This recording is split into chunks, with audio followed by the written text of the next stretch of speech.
কয়েকজন মেয়ে কি অজ্ঞান হয়ে গেছে, একটা মেয়ের হাত ভেঙে গেছে, মেয়েদের গায়ে হাত তোলা, এটা কতটুকু যৌক্তিক?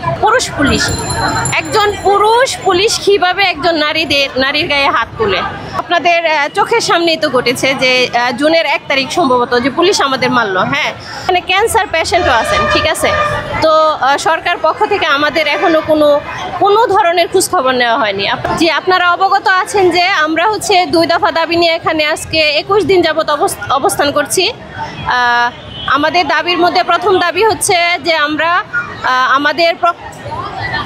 আমরা জনবল সহ তথ্য আপা প্রকল্প রাজস্ব চাই। হ্যাঁ, আর দ্বিতীয় দফা হচ্ছে বিগত 7 বছরে আমাদের যে বেতন ভাতা, বিভিন্ন সময় বিভিন্ন ভাতা, হাওর ভাতা, দ্বীপ ভাতা, চর ভাতা, তারপরে বিভিন্ন ধরনের যাতায়াত ভাতা, বিভিন্ন ধরনের ভাতা কাটা হয়েছে এবং আমাদের বেতন থেকে কর্তন করা হয়েছে টাকা।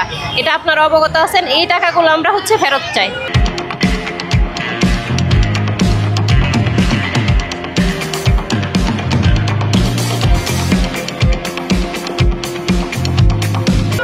আর আজকে আপনারা দেখছেন যে কি একটা মানবতার দৃশ্য হয়ে গেছে। এখন আমরা তথ্য আপারা যে আজকে 21 দিন যাবৎ এখানে খোলা আকাশের নিচে যে আমরা অবস্থান করছি, ঝড় রোদ বৃষ্টির মধ্যে আমরা যে বসে আছি রাত দিন, ঠিক আছে, রাত্রেও এখানে তথ্য আপারা অবস্থান করছি।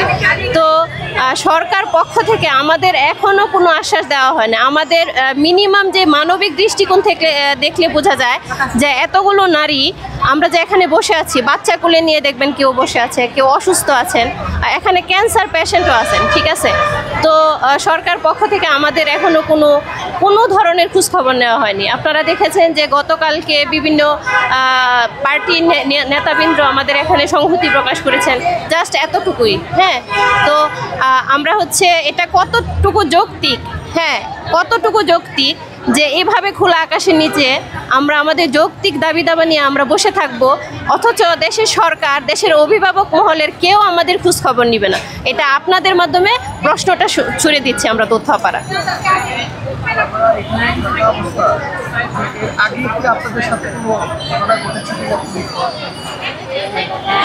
হ্যাঁ, জি, অবশ্যই।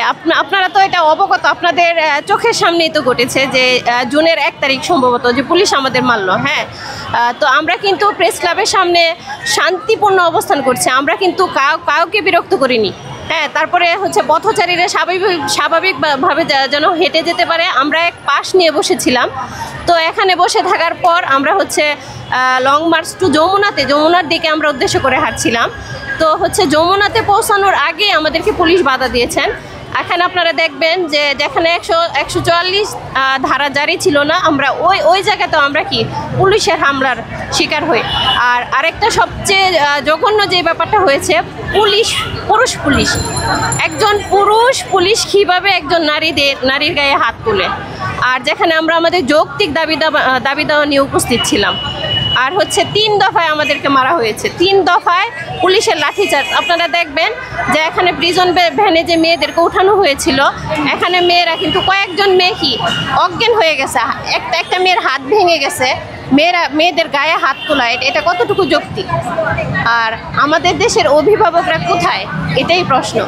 আমরা কেন 21 দিন এখানে বসে থাকবো? আমাদের কি পরিবার নাই? আমরা প্রত্যেকটা মেয়ে এখানে শিক্ষিত, তাই না? অনার্স মাস্টার্স ভালো সাবজেক্টের উপর আমরা অনার্স মাস্টার্স কমপ্লিট করে এখানে বসছি। আমাদের যোগ্যতা প্রমাণ সাপেক্ষে আমরা আসছি, আমরা 3 ধাপে পরীক্ষা দিয়ে আসছি। আমাদের ডিপিপিতে উল্লেখ ছিল যে প্রকল্পের মেয়াদ শেষে আমাদের জনবল সৃজন করা হবে, পদ সৃজন করা হবে অথবা আত্মীকরণ করা হবে। তাহলে কেন আজকে আমাদের এই রাজপথে বসতে হলো? কেন? আপনাদের মাধ্যমে আমরা জানাতে চাচ্ছি, আমাদের প্রধান উপদেষ্টা সহ আমাদের মহিলা শিশু বিষয়ক মন্ত্রণালয়ের যে উপদেষ্টা আছেন, ওনাদের আমরা শরণাপন্ন হতে চাচ্ছি। ওনারা যেন আমাদের দিকে দৃষ্টিপাত করেন। আমাদের হচ্ছে প্রকল্প শুনেন, আমাদের হচ্ছে যে চিঠিটা আসছে, সবচেয়ে আশ্চর্যের বিষয় হচ্ছে আমাদের অফিস সেট আপ নিয়ে ওনারা কথা বলছেন যে অফিস ফার্নিচারগুলো আমরা কি করব, আমরা ইউনুসার অথবা যেখানে জাতীয় মহিলা সংস্থার চেয়ারম্যান আছে ওনাদের কাছে আমরা জমা রাখবো। কিন্তু সবচেয়ে আশ্চর্য বিষয় হলো যে আমাদের এই স্বাধীন দেশে ফার্নিচারের দাম আছে, কিন্তু আমাদের মতো মহিলাদের দাম নেই। আমরা যারা 7 বছর আমাদের স্বর্ণালী সময় আমরা এখানে ব্যয় করেছি, ফার্নিচারের দাম আছে।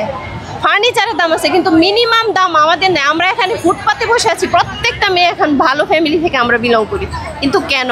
এই প্রশ্নটাই হচ্ছে আমাদের তথ্যপাদের। এখন আমাদের 2 দফা দাবি, আমাদের এটা মানতে হবে। আমরা হচ্ছে তথ্যপা প্রকল্প জনবল সহ আমরা রাজস্ব চাচ্ছি।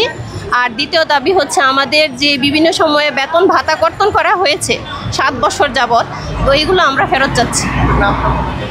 আমি হচ্ছে হাবিবা আক্তার, আমি নরসিংদীর বেলাব উপজেলাতে তথ্য সেবা সহকারী হিসেবে কর্মরত আছি।